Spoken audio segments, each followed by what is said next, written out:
Yes, partie 2, c'est reparti pour un tour. Hop là. Bon allez là, c'est bon ça. On est chaud ou pas? On est chaud. Des spots incroyables qui arrivent. Ça s'annonce palpitant. Incroyable. À un tel point que j'en ai l'eau à la bouche.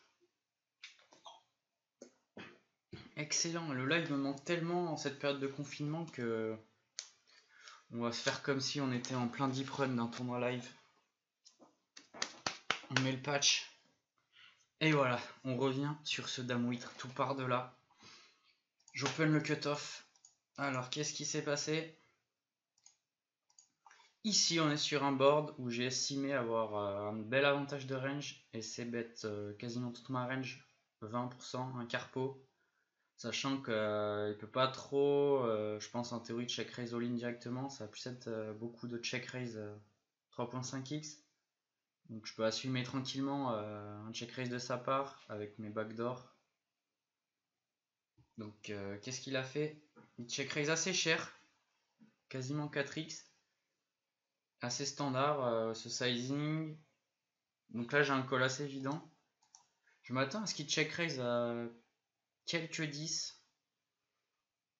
Des straights bien sûr qu'il a, des 2 paires. En bluff, des valets X suités avec backdoor, des 7x suités avec backdoor, des dames X aussi suités backdoor. Tout ce genre de mains. Et maintenant quand il shove, j'ai besoin de 30% d'équité vu qu'il fait un pot. Bon, je peux encore dominer quelques mains. S'il a une main meilleure, j'ai encore des possibilités d'amélioration. Je suis complètement crush contre Dame Valet, mais genre même contre Valet 7 off par exemple, je joue les valets, les trèfles encore. Donc j'ai au moins 25%. Donc impossible de fold. Et là je vois une des meilleures mains que vous pouvez voir en face qui est Roi 7 de trèfle. Donc on va aller jeter un coup d'œil à ce que ferait le solver ici pour voir si c'est bien joué des deux côtés et quelle stratégie adopter. Donc c'est l'heure de la Simpio. C'est l'heure de l'apéro. Donc nous y sommes sur un board 19-8. La sim c'est avec un flush draw avec 2 piques. On va faire comme si on avait dame 8 de carreau ici. Le backdoor. Donc déjà en termes d'équité, on voit que nous avons 62% en position cutoff contre 38. Net avantage pour nous. Levé pareil, 70 contre 30. Donc, comment on joue notre range? Ça va être check back 10%. Et sinon, c'est bet petit quasiment tout le reste. Un quart, un tiers. Donc voilà, donc, par exemple dame 8 ici. Bon, le V est très close entre check intuitivement, c'est vrai qu'on a bien envie de check back quand même. Ouais, on gagne un peu plus en faisant un tiers pot, en jouant contre un solver. Il y a beaucoup d'arguments à check back contre beaucoup d'adversaires qui jouent différemment du solver et du coup, qui nous font gagner pas mal de V, on contrôle le pot, on joue très bien les turns. Mais ici, nous avons ces bêtes un quart pot. Donc comment joueur de position maintenant? Ça va être du check raise 20% du temps environ. Donc les deux paires bien évidemment. 8 et 9, 10 et 9, valet 7, les quintes. Valet dame off, on va en check call une partie aussi quand même. Pour protéger un peu notre range de check call. Et il y a bien sûr tous des valets 10 off, dame 10 off, c'est-à-dire top pair plus tirage quinte qu'on va check raise. Alors qu'on colle roi 10. Donc ça c'est typiquement un truc des solvers, c'est-à-dire que ça check raise avec beaucoup de straight draw en plus, mais sans straight draw on va plutôt check call comme roi 10 ici. Et check raise 9-7 paire plus tirage, ça c'est un truc que ne fait pas la population.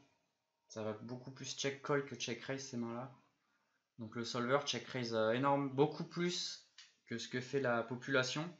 Ça c'est à prendre en compte. C'est-à-dire qu'en fait là nous on doit 3 bet all-in, faire all-in 10% du temps face à un check raise. Contre un solver qui va check raise call 9-7, ce que ne fait pas la population. Donc je pense que c'est moins profitable contre la population de shove et on va beaucoup plus call. Ici, dame 8 de carreau, bien évidemment, on call 100% du temps, on n'a que ça à faire. Turn 3 de carreau. Maintenant nous avons un pot restant. On voit que ça shove énormément, 45%. Mais il y a un autre sizing d'un tiers pot qui est beaucoup plus qui est aussi intéressant, que personne fait à mon avis. Avec des mains qui n'ont pas vraiment d'équité, qui n'ont pas envie de faire tapis, comme valet 2 de cœur par exemple. On va quand même bet fold, je pense, jouer notre équité quand on se fait call jusqu'à la river. Et des mains aussi fortes que dame valet. On a envie de garder beaucoup plus de mains en face. On crush complètement. Valet 7 pareil. Sinon ça sera all-in avec tous nos draws bien évidemment. Donc là, roi 7 de carreau. Assez facile à jouer. Tapis comme tous nos rois 6 de carreau, de pique. Voilà, toutes ces mains là. 6 et 7 qui fait straight. On continue de shove nos 10, dame 10, roi 10. Si on avait check raise. Donc voilà, c'est du all-in. Et nous on doit call tous nos dames 8 en fait. Vu qu'il y a beaucoup de draws en face. On doit call même dame 8 de cœur, ça nous fait gagner un peu. Même, bon bien sûr, on va call aussi nos As-7 flush draw, trop d'équité. Donc voilà. Donc voilà. Revenons-en juste au flop pour voir lui avec Roi 7 de carreau en gros. Le solver va check call Roi 7 de carreau. C'est légèrement mieux que check raise. Et avec les autres combos de Roi 7, pareil. Sauf Roi 7 de pique qui bien évidemment a beaucoup trop d'équité pour y aller. Ok, next. Deux dames, bien évidemment, nous openons corback défense à blinde. Là, on a pareil. On est bien avantagé sur ce genre de board, hauteur roi. Je pense qu'on s'est bet quasiment range une blinde. Et maintenant, quand il shove, il peut avoir des. Bien sûr, il a tous ses rois, il peut avoir des flush draws, des valets, des 3 un peu peut-être en protection contre nos As-10, As-Dame qui vont bet call. Et qui prennent de la value directement contre nos bet fold, notre SI si on sait bet toute notre range. Donc ici je colle, je suis assez haut dans mon range quand même. Et ouais, on voit qu'il a valet de suité. La défense de blinde est ok. Je pense que c'est ok de sa part, même si on peut quand même check call cette main aussi, étant donné qu'on n'a pas trop besoin de protection. Et que si on va avoir une range de check call, ça fait partie des mains qu'on check call. La suivante, open du cutoff. Bien sûr, on défend 8 et 9 off. Donc là, on a situation intéressante. Backdoor flush draw aussi en plus. Si on était 25 BB deep moins, je pense que j'aurais check call. Du fait que quand on check raise, c'est pour check raise call. Et qu'on s'isole contre son top de range. Il y aura tous les flush draw, les top pair plus. On n'a pas une équité de dingue, donc on va plus check call. Là, ce qui est bien, c'est qu'on est beaucoup plus deep, 35, 40 dB deep. Donc on peut se permettre de check raise, ça va très rarement chauve en face. Et on a une bonne profondeur pour barrel turn, barrel river. Beaucoup de turn, on peut barrel énormément de turn et on met la pression tout de suite sur ces SI, middle pair, toutes ces mains là. Donc sachant que je suis pas sûr de défendre 8 et 5 off pré-flop. Mais 8-5 suité, ça va être à peu près les mêmes arguments. Check raise en bluff, on peut avoir aussi des roi 8 avec un trèfle par exemple, ce genre de main. Et des valets en value aussi. La suite suitée, on open tranquillement. Là, c'est particulier. Un joueur qui a moins de 20 blindes, 19 blindes, 3 bêtes, plus de 3x. Donc il se commit. Il pourrait choisir de 3 bêtes bluff des as-off peut-être. Mais il se polarise vraiment avec 2 valets plus. mais je pense que As-Roi, As-Dame, il va shove. Si on le croit pas, on peut 4 bet all-in. Dans tous les cas, on a 35% d'équité, comme dirait notre cher ami Adrian Mateos. Faut avoir des rides sur l'adversaire. Là, je pense que c'était un joueur qui a pas trop l'habitude de jouer aussi cher. Et je m'attendais pas trop à ce qu'il 3 bet fold. Donc, j'ai juste perdu 2 blindes, juste investi 2 blindes. Je lui laisse le coup. Donc là, on se rapproche de l'argent tout gentiment. On doit être à la pré-bulle, quelques places de l'argent. Voilà, on joue contre moins de 30 blindes au maximum en big blind. Mais sinon, contre 18 blindes, je pense que c'est 3 bet call ou all-in directement. Je préférais faire all-in.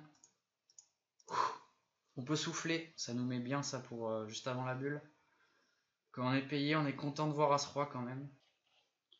Donc, revenons-en à notre tournoi. Un peu card dead sur une période. On revient sur des blindes un peu plus hautes quand on open As-Dame off sur la blinde de Young Fanta, très bon reg qui défend. On est à peu près 50 bébé deep. Donc, quelle est notre stratégie maintenant sur As Valet 3? J'ai décidé de ces bêtes quasiment pot.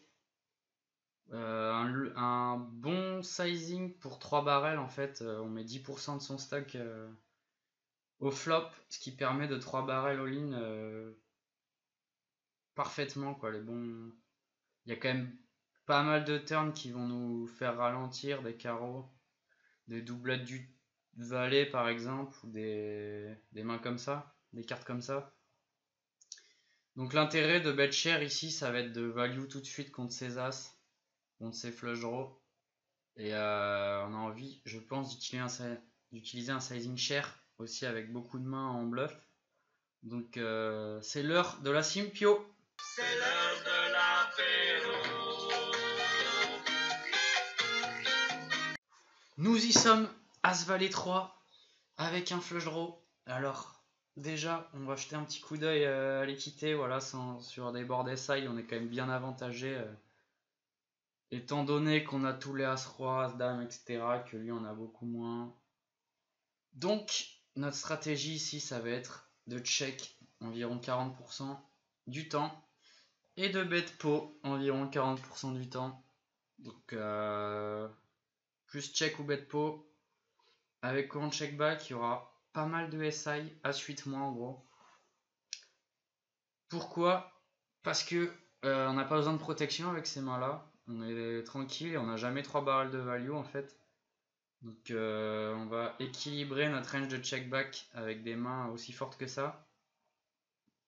Et on voit que As-9 plus du coup on bet pot en value. Il y aura bien évidemment nos gut shots, Roi Dame, Roi 10 off, ce qui représente pas mal de combos. Les combos offsuit sont bien évidemment plus nombreux. Donc voilà, on va check back bien évidemment, de Roi, de Dame jusqu'à 2-8. Et là on voit qu'on utilise un sizing cher en bluff aussi avec un peu nos pires mains quoi, 5 et 6, 6 et 7, 9, 7, 8, 7, Dame 7. Pourquoi? Pour mettre la pression, notre objectif sur ces paires de valets et les 3. Les valets et les 3 qui, on va voir, vont folder un gros pourcentage du temps. Donc voilà. Voilà, effectivement, ça fold valet 10 sans backdoor flush draw. Donc quasiment tous les valets. On check call nos valet 5, valet 4. Pourquoi? Parce qu'on a backdoor straight draw par le bas. Qui sont des outs clairs, c'est-à-dire que si ça vient, on a valet 5, ça vient 2 et 4, on est quasiment sûr d'avoir la bonne main. Alors que quand on a valet 10 et que ça vient turn dame, par exemple, pour faire un backdoor straight, on n'est vraiment pas au top. Ça avantage beaucoup plus la range de l'open riser. Donc c'est un peu ça la raison. Nos 3 pareil sans backdoor flush draw, beaucoup trop faibles. On check call tous nos as et on check raise rien quasiment. Donc voilà, super intéressant. Et à regarder ce qui s'est passé, c'est incroyable, c'est un fold. Vivan, pourquoi tu nous fais tout ça? Tout ce tintouin pour rien, il a fold. On est là pour progresser les gars. On essaie un peu de développer notre stratégie, comprendre la théorie, le jeu et appliquer, vous voyez. Qu'est-ce qu'il y a le plus de V? Nous voilà la pure bulle du tournoi, main par main, comme disent certains puristes. N by N. Donc au bouton Dame Valet off, nous jouons contre 20 et 28 blindes. Je pense qu'ici la meilleure option c'est de faire tapis directement pour faire fold Roi Dame, As 10, As Valet même je pense. Sachant qu'il faut savoir sur les tables à côté il y a des joueurs qui ont 4 blindes, 6 blindes. Donc là ils sont vraiment sous pression. Ce qui est parfait pour notre main directement, on peut shove beaucoup ici.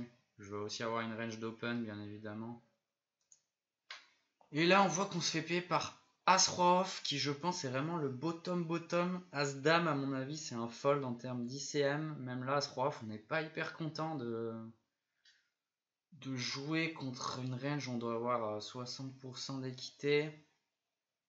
Un peu plus.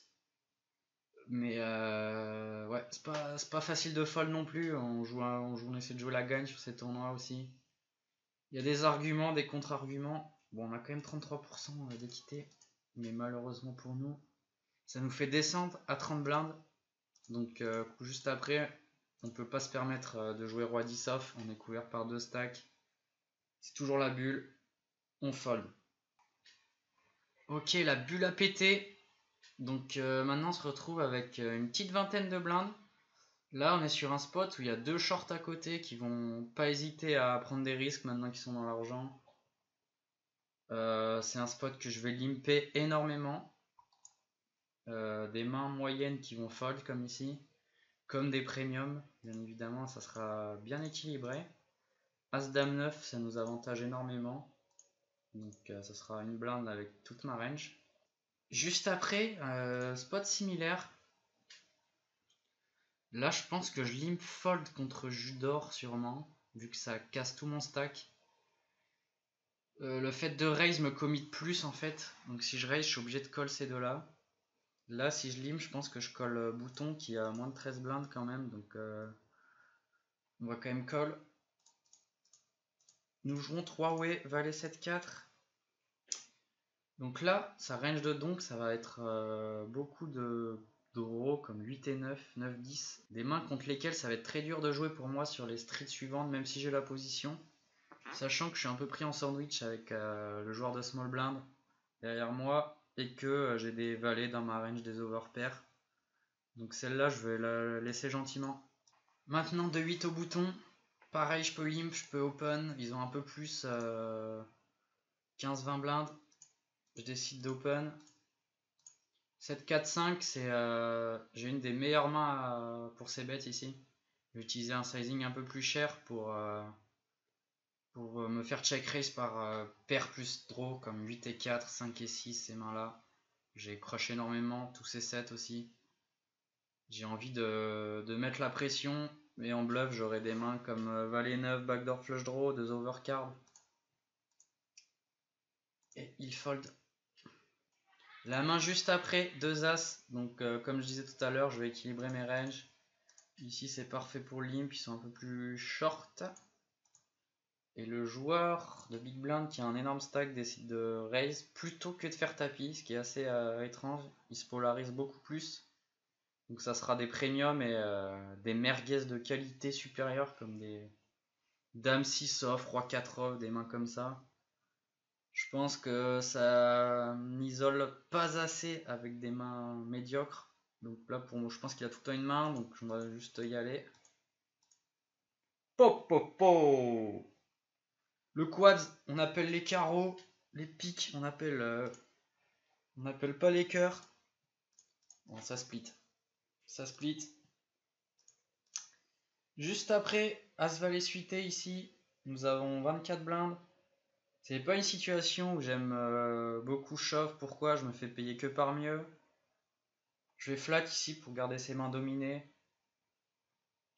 C'est un spot aussi où je vais flat des premiums ici avec les shorts derrière qui vont re-steal. Je vais avoir 2 as de roi, peut-être 2 dames un petit pourcentage du temps. Maintenant que nous sommes en heads up, je vais bet. Pourquoi? Parce qu'il peut check raise all in des draws dominés, roi 10 de pique, des mains comme ça. Et s'il check call as dame as roi, je peux bluff plus tard. Si ça vient genre 5 et 8, des mains qui avantagent un peu plus ma range. Ça va être dur de me trouver des bluffs. Donc je commence à construire le pot, un quart pot, un tiers pot, c'est pas mal. Turn 5, maintenant je vais jouer mon équité, je vais check back tranquillement. River roi, c'est pas la meilleure, il a quelques as-roi. Quand il check maintenant, j'ai un peu de showdown value contre certains SI. As-8, As-10, des mains comme ça. Et je m'attends pas forcément à ce qu'il fold, qu'il m'a check call au flop, des mains comme As-5. Il peut y avoir quelques trappes encore, des As-6, des mains comme ça. Vu qu'on tombe contre la meilleure main, As-10, on remporte ce petit pot qui fait du bien. Là on a bien avancé dans le tournoi, j'ai pas eu trop de décisions. Je me retrouve avec 22 blindes à 4 left. Donc comment ça se fait qu'on est 4 à table? Nous sommes à la bulle de la table finale. Il reste 8 joueurs dans le tournoi. De la bulle, la table finale se joue à 7 joueurs. Donc ICM important, il y a 1 ou 2 joueurs plus short sur la table d'à côté. Et tous les chip leaders à ma table. Donc là j'aurai une stratégie, je vais pas me laisser marcher dessus non plus. J'ai quand même beaucoup re-steal, ils vont énormément open, surtout en 4 max. Donc ça va être une dynamique très agressive. Et même si il y a de l'ICM, il faut savoir prendre des risques à ce moment-là du tournoi. Ici, je décide de limp avec 22 blindes parce que j'estime que ça va pas me raise assez et que je vais pouvoir jouer en position très souvent avec une range bien construite qui va toucher pas mal de boards. Bon voilà, je dis ça, je me fais raise, mais il a le droit d'avoir une main l'ami. Celle-là, je l'abandonne tranquillement. Mon stack fond un peu à vue d'œil. Ça joue très agressif à la table. Et là, j'ai un spot où j'aime pas trop défendre en fait. Avec l'ICM, on va défendre beaucoup moins de mains. Par contre, vu la dynamique, en plus il est chip leader, ici il va open, je pense, au moins 40%, 50% au bouton. C'est un spot que je peux 3 bet non all-in avec une range hyper polarisée. Donc 2 dames plus As-Roi, je vais faire tapis directement.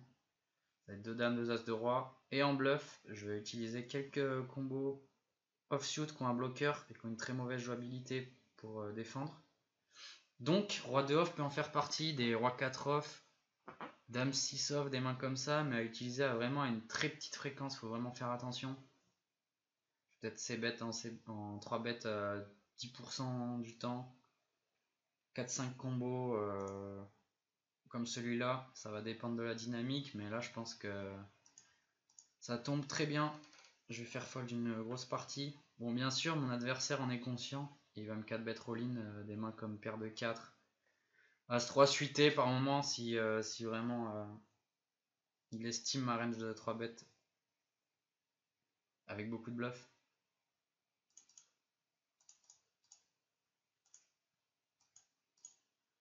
Voilà, donc un peu la même situation, ça buzz pas trop. Là, il y a 2 écoles bien évidemment. 3 bêtes all-in ou défendre. Faut savoir que le cutoff ici va open beaucoup vu qu'il a repris le chip lead. Et je préférais 3 bêtes shove directement ici. Parce qu'il open trop.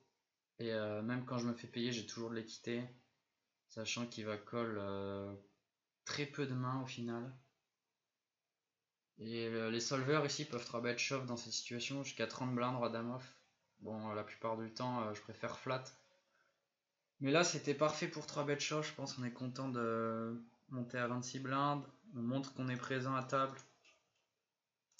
Ah, ça c'est beau. C'est en touchant ce genre de main qu'on peut aller loin dans les tournois. À ce moment du tournoi, ça aide énormément. On en parlait, c'est un peu le spot de tout à l'heure où je peux avoir une range de 3 bêtes non all-in. Bon là c'est un squeeze donc c'est encore plus délicat.